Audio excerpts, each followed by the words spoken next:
So let's just start with a broad question about measles cases. What were things like when you began your career, and then how did things change until recently, I guess I would say. But, Yeah. what was it like before? And then when things, when you could see the results of the vaccine, what were things like?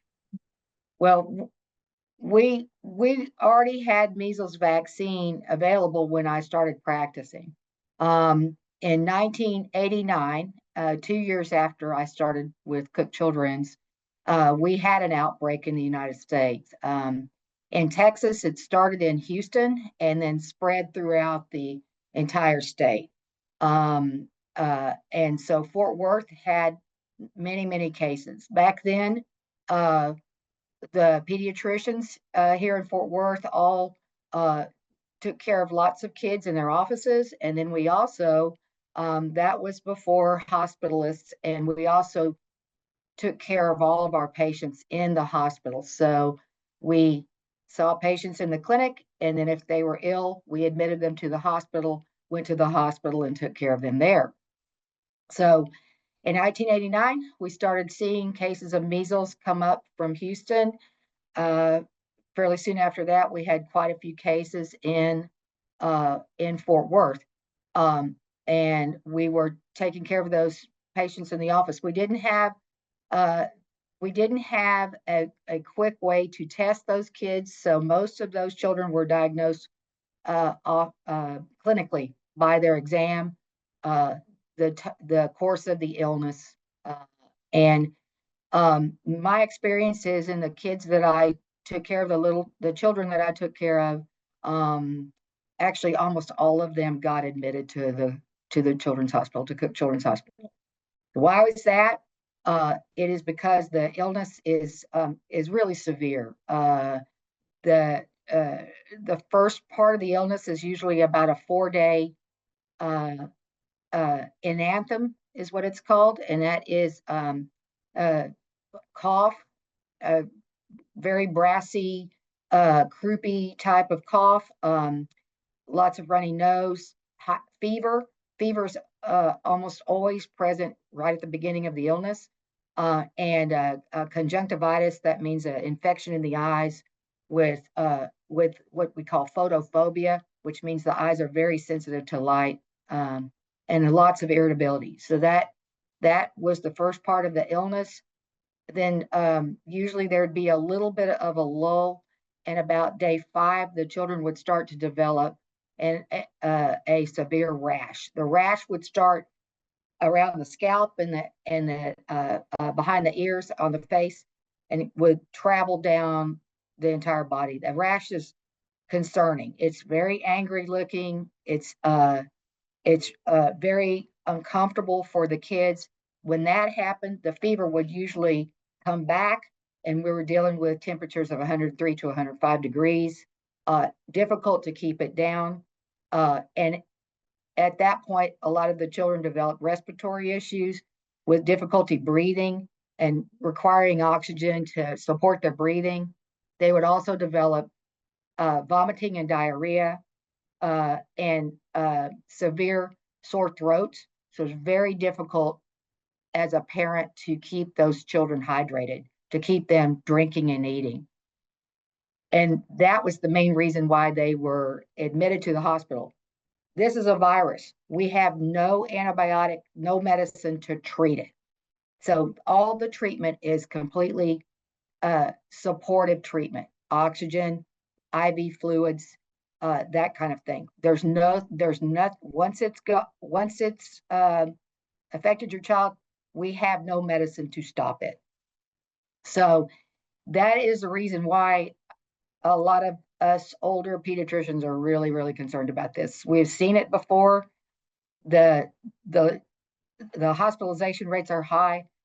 The difficulty of treating this at home, it's doable if the children aren't very ill, but it is not easy to treat them at home. It is tough. And I really hoped I would never see it again.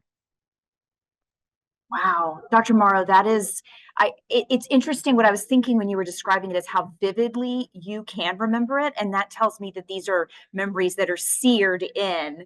I'm sure as a doctor, you remember a lot of your patients and you care deeply for them, but when Yeah, you see the level of illness that this disease brought to those young patients, it sounds like those are memories you are never going to forget.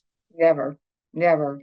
And the problem is it is so contagious. The contagiousness of it is about 90%. So what that means is if you have 10 little children in a room, 10 little children in a daycare, in a church nursery, in a uh, uh, you know, play date, uh, if one child has measles in that group, 9 of the 10 other children that are susceptible will get the disease, will catch it. That is how contagious it is. It's more contagious than flu, than COVID, than RSV, than Ebola. It's more contagious than any virus known. And the spread is all human spread. There's no other host than humans. So it has to be spread from person to person. So that makes it even tougher to control because of the high risk of high risk of contagiousness with this. Just describe what you were going through back then. You were a young new physician, and this had to have been a very just, I mean, difficult experience. I mean, it sounds very trying and taxing. Um, we we powered through. I mean, we did what we had to do to keep these kids healthy. I was lucky. I did not have none of my patients died from it. So I feel very fortunate that that didn't happen. Um, that was a time when we didn't have vaccines for lots of other things that we have vaccines for now. So not only were we dealing with that, we were dealing with children with bacterial meningitis. We were dealing with uh, uh, um, we were dealing with infections from a bacteria called Haemophilus or H. flu, and that is a bacteria that causes um, a thing causes several different kinds of problems. Bloodstream infections can cause a infection in the throat called epiglottitis. These are things that nobody knows about anymore unless you're an old pediatrician or you read old textbooks. They're not seen anymore because we actually vaccinate against all these things now. And it's protected. It's been a game changer for compared to the kinds of illnesses and infections that we treated back in the 1980s when I was in training and when I was in early practice. So when you see news of an outbreak in West Texas, and then we just hours ago learned of a patient in Rockwall County, what do you feel as someone who has been through this before? Sad. I feel sad because that's just needless. This is needless injury to children and other people too. It's not going to be just children. Anybody that's anybody that's has a weak immune system is going to be susceptible here. Any child that's been through chemotherapy is going to be susceptible. Any child that has asthma, severe lung problems, a child that might have been in the NICU for a period of time, who was a premature baby. Those children a lot of times have difficulty with fighting off infections. So this is not going to be just this is not going to be a unserious problem. This is going to be a tough issue. What would you counsel people to do right now? I understand from infectious disease experts that, the only thing to do is vaccinate. So what would you counsel people about it? I agree completely with those very smart people. I mean, vaccination is the key. Vaccinating your child, one dose gives you 93 to 95% protection against the measles virus, which is amazingly good. That's probably better than any of our any other vaccine that we have available to us. 2 doses, children that have already received 2 doses are 97 to 99% protected. So those are kids that are over 4 years old if they've had their vaccine at the normal schedule. I would say if you have issues with this and you make the decision not to vaccinate your child, you have to know that the consequences of that are far reaching. Your child could certainly get lots of other kids sick. Even if your child has a milder case, that does not mean that other children that are exposed to them would also have a mild case. It has nothing to do with that. It's all based on that particular child's immune system. So if you are worried and you are getting tested, we have availability to test now and usually are getting results back in a couple of days. If you can get tested, you have to stay home with that child until you know, do they have the measles or not? If you don't get tested and you're concerned and you're not planning on getting tested for some reason, you have to stay home. Your child should be quarantined for the entire time that they are sick. And by that I mean no plane rides, no parks, no zoo, no trampoline park, no church nursery, no any nursery, no daycare. They have to be home, and they need to be home for 9 to 10 days until all of their symptoms are resolved. As long as they're having fever and as long as they're in the first 9 days of symptoms, they are contagious to other people. So I'm I'm I'm telling folks I am a native Texan. I was born and raised. I'm really proud to live in the state. I think that the people in Texas are care about each other, and this is the time to show that you care. And the way you can show that you care is get your child vaccinated, and if you don't go anywhere. Stay home. Stay home.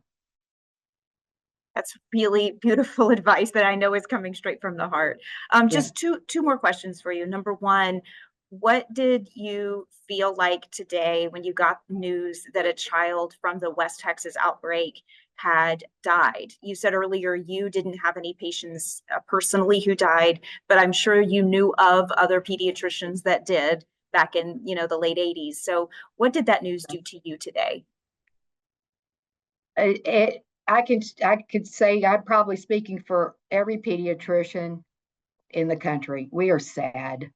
We are all we care about as pediatricians is protecting kids. And the reason why we do this is because they can't protect themselves. So we are advocates for children, and the as I can't tell you how strong of advocates for children all of us are. So the fact that we are dealing with something that is so completely preventable is heartbreaking to us. But we are here, and we will help any parent that needs help. All of the children's hospital in this state will do the same thing. We will fight, and we will try to help uh, save everybody we can save. We would hope we could get a little bit of help from the people of Texas. Final question. If you had to put a level of concern, I don't know if you can, but can you say, like, on a scale of 1 to 10, 1 not being overly concerned about something, 10 being, we're at panic mode, where would you say you are right now? Oh, I'm pretty close to a 10. I think every pediatrician in the state is at this point. We will do the best we can to take care of the children of Texas. We could definitely use a little help. Just this week, we're getting lots of calls from concerned parents whose children are, needing their 1 year checkup, and they might have put it off a little bit. We just come through a pretty severe flu season, so people are calling. People are calling to check on their children's vaccine status to make sure that they're safe and covered. So we are actually getting Lots of questions and lots of calls for folks to bring their children in to get caught up if they're behind, and just to check to make sure they're covered, fully vaccinated. Maybe that's a good sign. It's been very it's really gives us a good feeling that people are trying. I think folks are really trying to do well, trying to do the right thing.